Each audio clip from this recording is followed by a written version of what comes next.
I think it's definitely going to be a plus. The standard prime tyre is probably not their preferred choice of tyre, so it's quite warm. I think they've deliberately done that in their allocation for the year to have it now in this first race where they knew they'd be carrying weight. Sure. I think it's a deliberate process for them to be fast in race one. And we know that he's going to make a good start because rear-wheel drive BMWs always do, so that potentially puts him further ahead of Ingram in the early laps of the race. Yeah, I think Ingram's pace is not going to be electric. It's not going to be one of those races where Ingram charges to the front because he's got the weight on.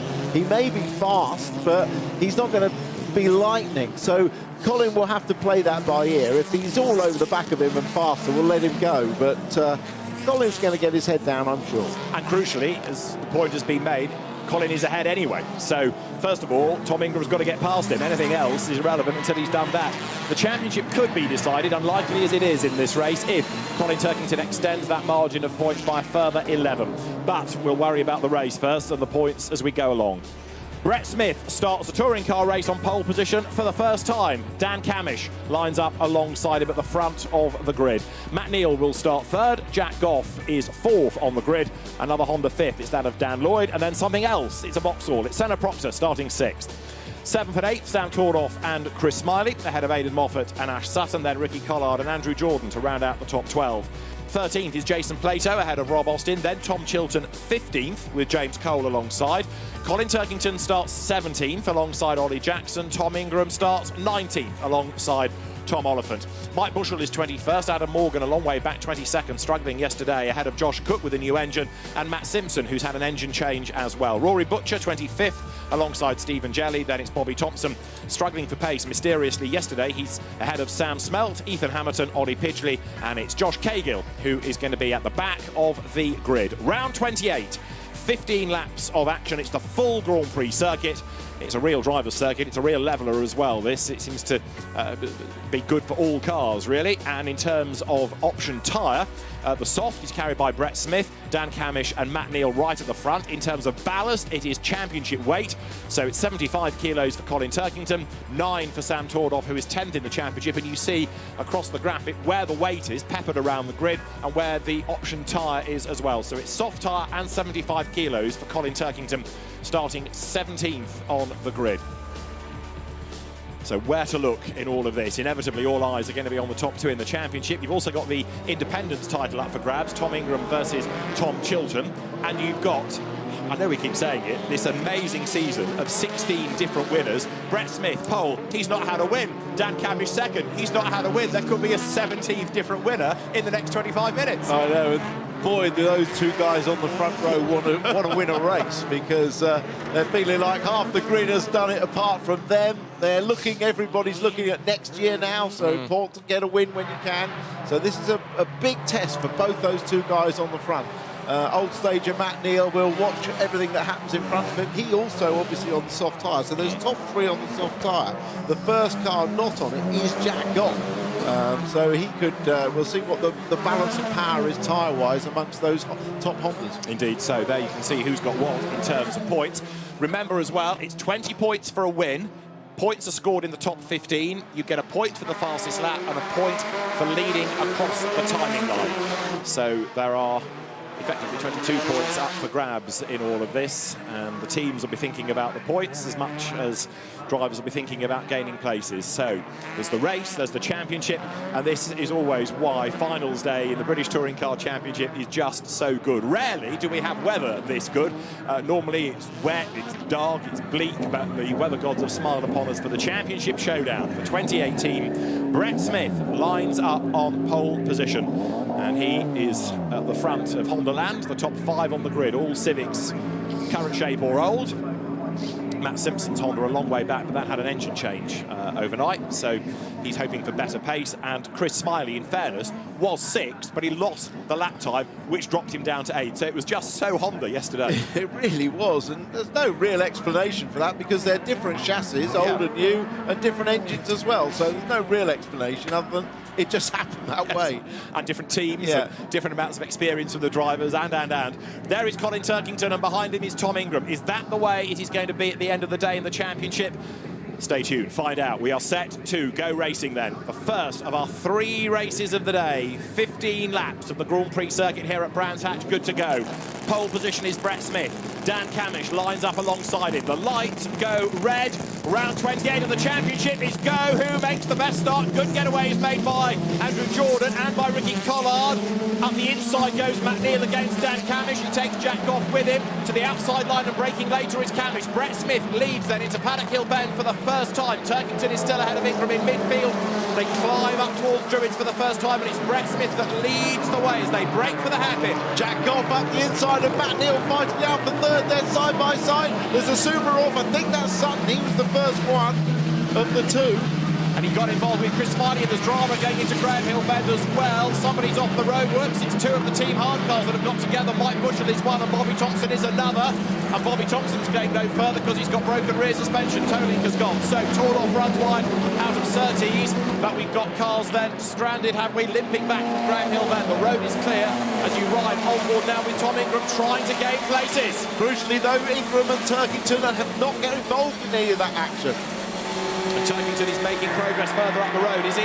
He's on to the tail now of the motor base run forward. This is Turkington's view going up towards Westfield. Tom Chilton is ahead of him. For the race lead, Jack Goff making places. In fact, that's the third race, isn't it? Yes, on the inside line. So Jack Goff goes through. Brett Smith leading Dan Cammish. Jack Goff goes third. Matt Neal down to 4th. Senna Proctor is 5th. Dan Lloyd 6th. Aidan Moffat 7th, going well ahead of Tordoff and then Jordan. For the race lead, now they're side by side. Down towards Clearways. Cammish on the outside. Can't do it, but he's going to get the undercut. Is he coming out of Clark Curve? Dan Cammish tries to prise open the door. We've been saying all season, when is the win going to come? This could be it. Dan Cam goes ahead at the end of lap 1. Well, Cammish was hard into first corner round the outside. He's having to brave it round now. Brett Smith trying to go the long way round. That's not going to work. But always very quick on cold tyres, Dan Cammish, and he's got himself to the lead, but he has got to protect and look after those soft tyres. And Brett Smith shows every intention of fighting back, doesn't he? Absolutely right. Jack Goff, remember, not on the soft tyre, up into 3rd place. Can he go after the top 2 while they're squabbling? He needs to bring down a gap of 1.3 seconds. At the end of the opening lap, Turkington was 13th, Ingram was 15th. There they go. Turkington, crucially, is ahead of his teammate Ricky Collard, so he's got a buffer there. And remember, of course, Turkington's coming out of a 3-strong manufacturer team. Ingram's on his own, single car entry. Yeah, there's where teammates can help, because Ricky Collard could protect the back of Turkington now from anybody else. It certainly looks, as I suspected, look at the grip, the mid-corner grip that Turkington's got there. Those soft tyres are working really well on the BMW, despite the 75 kilos. This might have been a masterstroke by West Surrey to choose their tyre allocation for this race. Tom Oliphant goes ahead of Ricky Collard. Tom Ingram tries to do the same thing. This is Ingram's view. There is Collard ahead. He needs to get past him, needs to gain another place. Turkington's getting away up the road here. Yeah, and West Surrey will be on the radio to Collard saying, please don't let Ingram pass. Do everything you can to keep Ingram behind. Here's the race start. A pretty even start at the front, actually. Brett Smith gets a good run. All the first 4 cars get a good run. Look. So the race leaders are on lap 3. Cammish leading Smith. Jack Goff 1.4 seconds back. So he's doing his level best to get on to terms, but he's also having to defend from Matt Neal. Then 5th place, Senna Proctor. Dan Lloyd is just ahead of Aidan Moffat, just ahead of Sam Tordoff. Brett Smith will certainly not given up in his quest to get back past Dan Cammish. Look as they come on to Cooper Straight once again. In the background, Turkington 12th, Ingram still 15th. The gap is stretching in places and it's stretching in terms of points as well. But this is a good position for Turkington to be in. He's not losing any points at all to Ingram. Ingram needed to be going forwards, and as I suggested, it's not easy. He's got 66 kilos on board. We know how fast that car is with no weight on it, and at the moment he'll lose weight obviously for race 2, but he can't make progress at the moment. Fastest lap of the race, Mike Bushell playing catch-up after his spin on the first lap. Race leaders then, still these pairs of Eurotech versus Dynamics come down towards Stirlingsworth. Matt Neal into the back of Jack Goff there. And this is why Goff in the past is not closing, because he's so busy defending from Matt Neal. Cammish, though, he's not shaking off Brett Smith. No, but this could be just managing those tyres as well. They're both on the soft tyre at the front. Jack Goff is the first car on the Prime, which is the medium compound tyre, but I think they're just managing their pace at the moment. But it's a nice inter-Honda team struggle, isn't it? Dan Cammish's start under investigation post-race. Dan Cammish's start is under investigation. There's a car that's just run very, very wide coming out of Clark Curve, and it's one of the back markers, so although the dust is in the air, it doesn't affect the order, as Matt Neal goes ahead of Jack Goff back up into third place. But Dan Cammish leads with this Damocletian investigation hanging over him. Yeah, we saw the restart, didn't we? And it looked like all the cars were made an even start. Whether Cammish was outside of the pit box is the only other element that gets penalised for the start position. And certainly Cammish was quite a long way forward in the pit box, but whether he was too far forward, I don't know. So there is Tordoff making a move against Aidan Moffat for 7th place. Through he goes. Sam Tordoff with 9 kilos of weight on board, and Ford, run by the local motor-based team, gains the place. This is the dust storm I was telling you about at Clark Curve. And that was Ethan Hamilton through on the inside of Stephen Jelly, and then almost in the crowd at Clark Curve. He was very wide there, nearly joined all the fans. So there is Cammish, and Brett Smith is behind him with Matt Neal third. Now, can Matt Neal go after the top 2? Yeah, quite possibly. Matt will have been doing the same thing. He's on the soft ice, and maybe he was looking after it. He is the canny old stager in this group of 3, isn't it? So perhaps he's been doing that.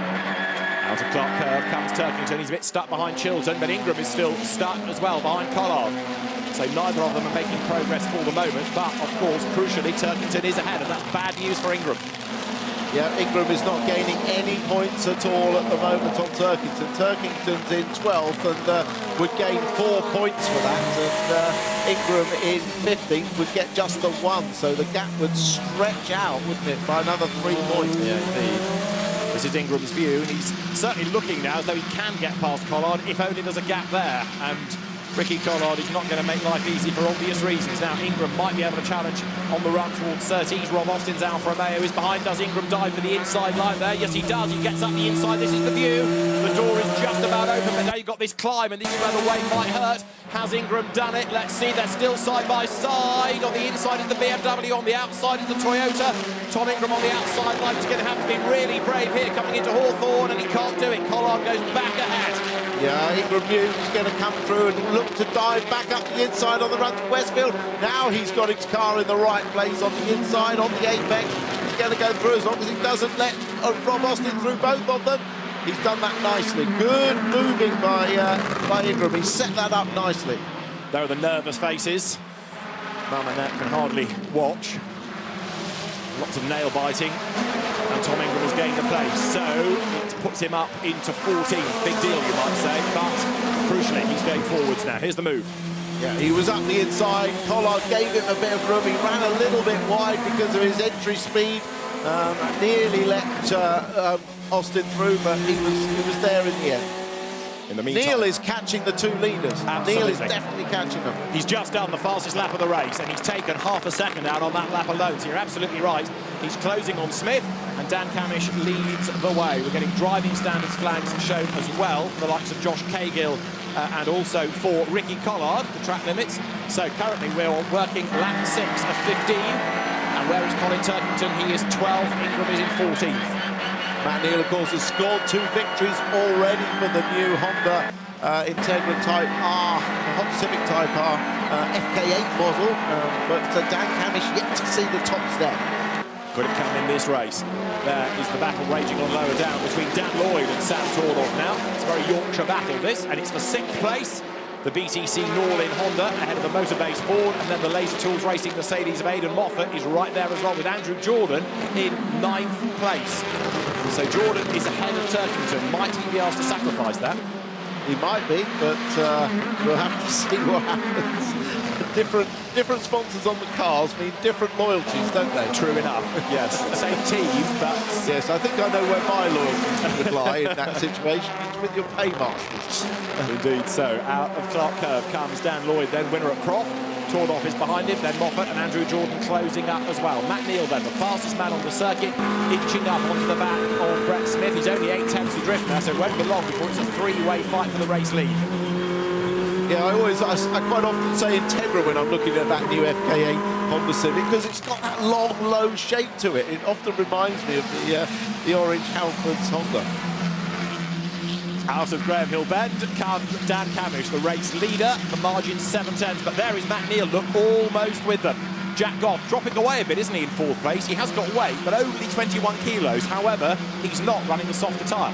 No, well, the harder tyre should be perhaps the more durable, but because we had sort of inclement weather here at this meeting last year, it was wet, it was dry, it was damp, and we haven't really got an idea going into this race which is the better tyre. And it's quite warm conditions, which will also suit the option tyre. So we're getting a view of that now, but the 21 kilos won't make a huge difference, you're right. So there is Moffat about to try to make a move against Tordoff to retake the place, and he's up alongside Luke. Look up the road, the pink peril, the Ford is going to go backwards. Is it lose a place? Yes, Moffat goes through. Brave stuff heading up through Dingle-Dell. So Aidan Moffat now back up into 7th place. Aidan Moffat's been the quickest of the Mercedes cars this weekend. The Oliphant and Morgan cars quite had the same pace, but for no apparent reason really this weekend. Yeah, Morgan's got weight, but was really struggling for grunt yesterday. He has got himself up into 19th place, though.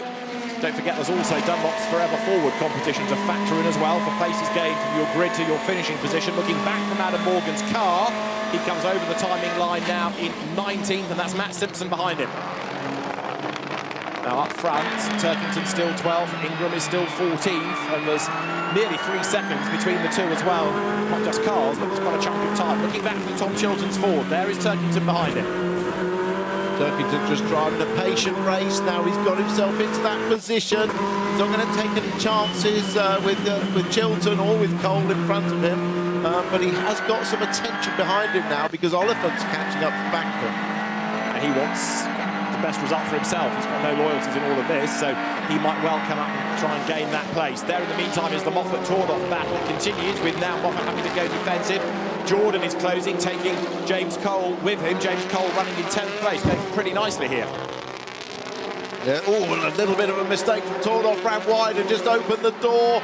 And Jordan needed absolutely no second invitation there. He was straight up the inside, and poor old Tordoff being dusted up. It's NASCAR style being hung out to dry on the outside.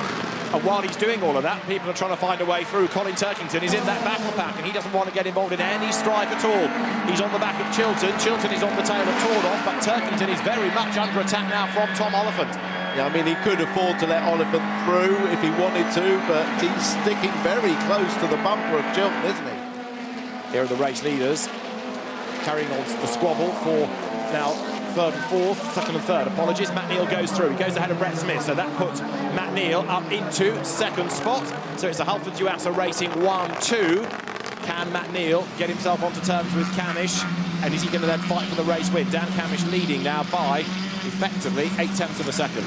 Yeah, well, it's been a while since we've seen Hondas running 1-2, isn't it? It used to be a regular thing with Shedden and Neal, but it's a long time since it's come, and the development of that new Honda Civic Type R has taken. It's a very different car to the old one, and you know, the base settings that they had carrying on from last year really didn't work. They've had to find new settings. The car's been quick on occasions, and but not had the consistency. But they're finishing the year on a high, and that will give them great impetus into next year, I'm sure.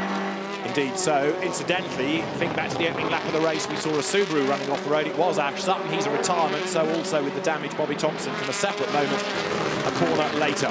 We're currently on lap 9 here at Brands Hatch of race 1 of 3. Colin Turkington is on the back of Tom Chilton and about to be joined by Tom Oliphant, look, as they head into Stirling's. So the BMW trying to get past the Ford and at the same time be mindful of where that green Mercedes is. The heaviest car on track, 75 kilos on the BMW, and yet Turkington running in 12th place. I mean, Colin Turkington, he's barely been more than 3 feet away from the rear bumper of Chilton. You know, if he was trying to just sort of be careful, he wouldn't be that close, but he has the ability and the judgment to run so close to him all the way around the circuit, really. Applying pressure all the time, hoping to trigger a mistake out of Chilton as they come up towards Druids. into the hairpin now. There goes the forward a little bit wide. Turkington thinks about a move, but stays behind on the run down to Graham Hill Bend. Oliphant trying to inch up onto the back as well. Yeah, that's exactly right. Look, there was a mistake there, and the nose is in front. Is he going to do him on the brakes? He has got 75 kilos on. Chilton gives him room, closes it a little bit. There's room there. Listen, a touch like that could break the rear suspension. That's exactly what happened to. That's exactly what happened to Turkington last year with Matt Jackson. So, you know, he's taking some risks here that he doesn't need to take.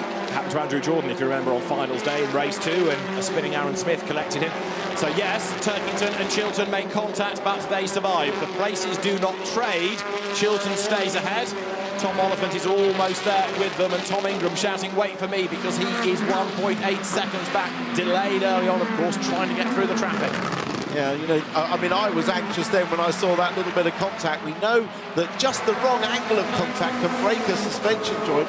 Goodness knows what was going on in the West Surrey garage at that moment as well. But I guess Turkington felt there was an opportunity and he had to take it. He's been putting this pressure on, but it's unnecessary, certainly from a points point of view. Now, last time around, Dan Camish fractionally quicker than Matt Neal, so the leading gap just over a second now. There are the two Hondas.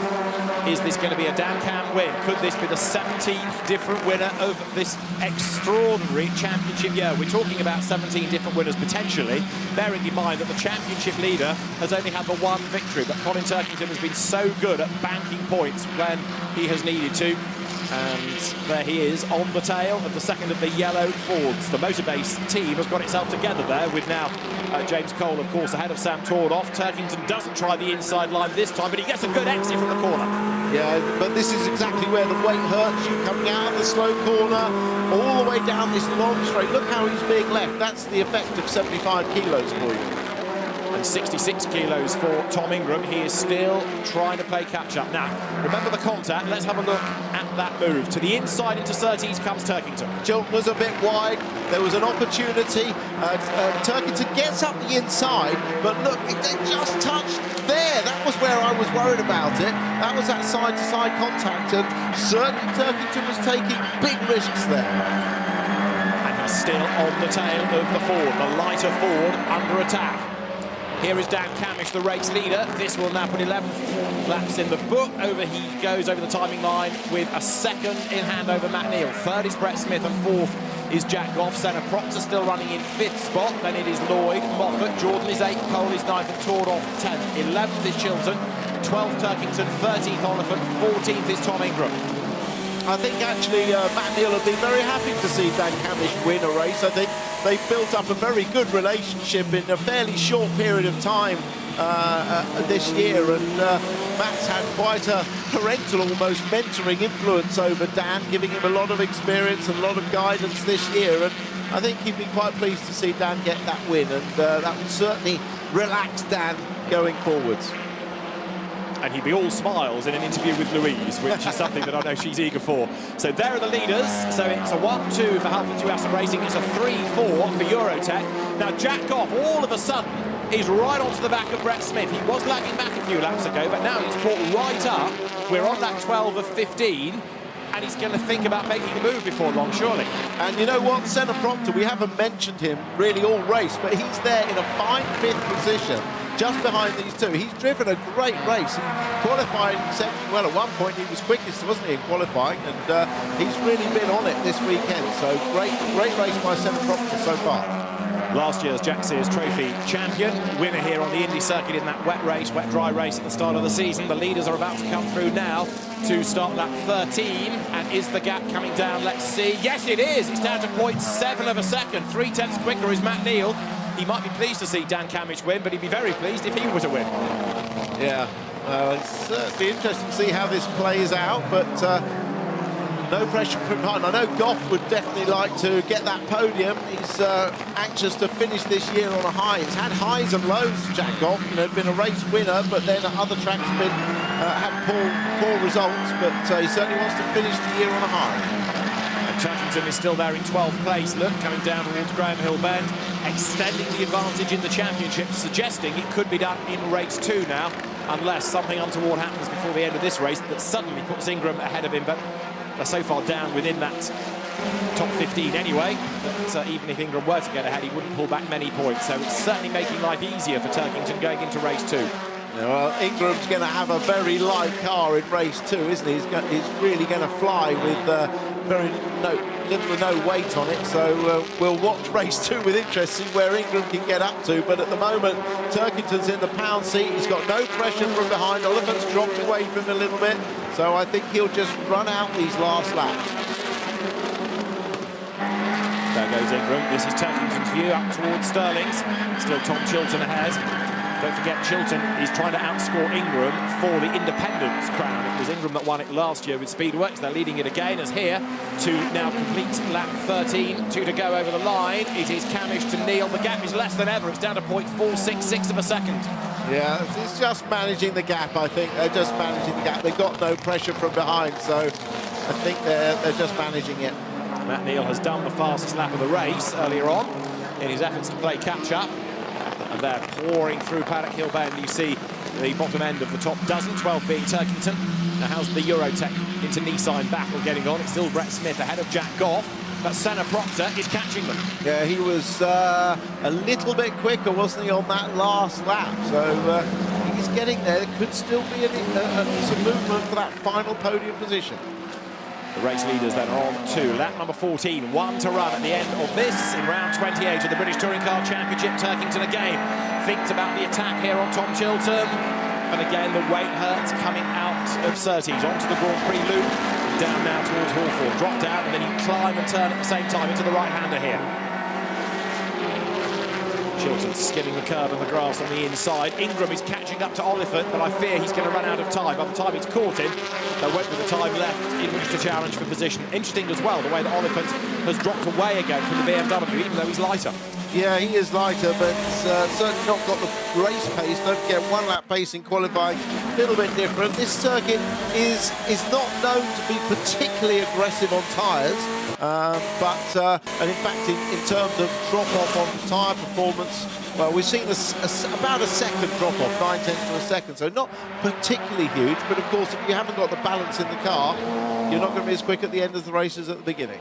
We're on the last lap and Dan Cammish leads the way. Could this be the day? Could this be the race for the maiden win for the double Carrera Cup GB champion as he comes now down through Graham Hill Bend? Matt Neal is almost with him, but is he going to get close enough to challenge and even allowing for how close he can get to his teammate? Is he going to attack, or is he going to let Cammish have that win? No, but there's far more action going on just behind, with Goff along the bottom straight, really looking up the inside, and Brett Smith having to defend like mad.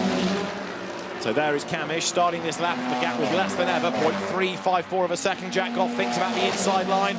Brett Smith looking for his maiden podium.